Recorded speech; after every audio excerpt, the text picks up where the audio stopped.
Chào tất cả bà con nhá. Đây, em lại đi tắt nước rồi. Các bác vào xem em xin một like và đăng ký nhá. Tắt nước phiên bản 2024 đây. Trời mưa nhiều quá, đâm ra anh em mấy xúc em lại có việc làm. Anh đi tắt nước thôi.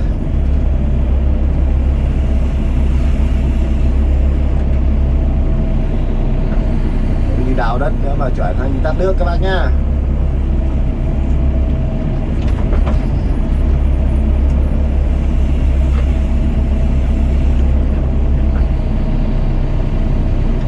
Mênh mông nước luôn. Tát giờ tối không biết là có xong không.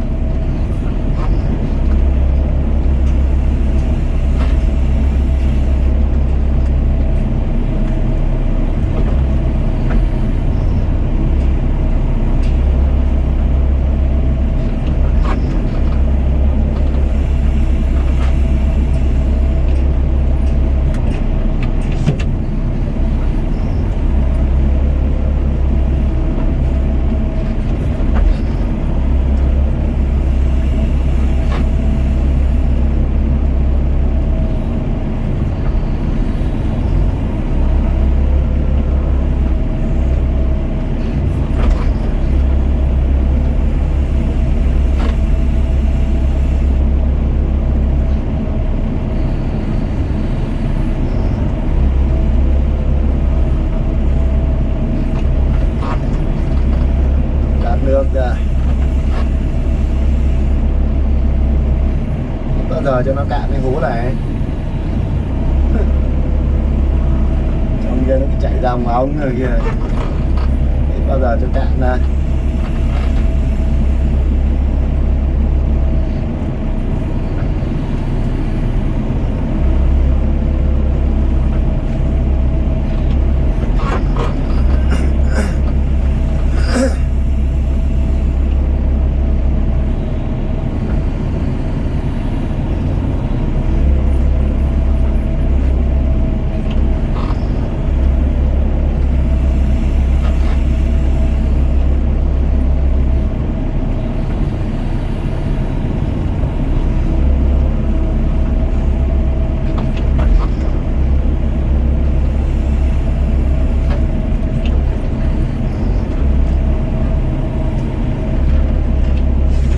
Ở trong này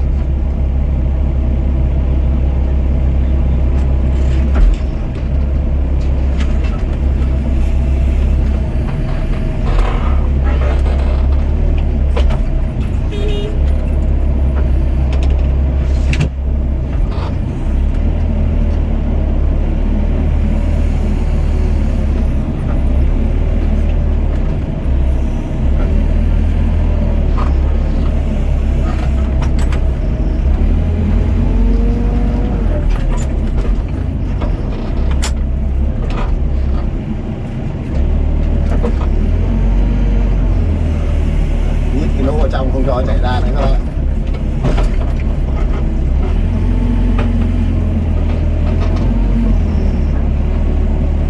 Đây, nó có cái lỗ ở trong này, tát xong nó lại chảy ra.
like nhá, kết thúc video đây.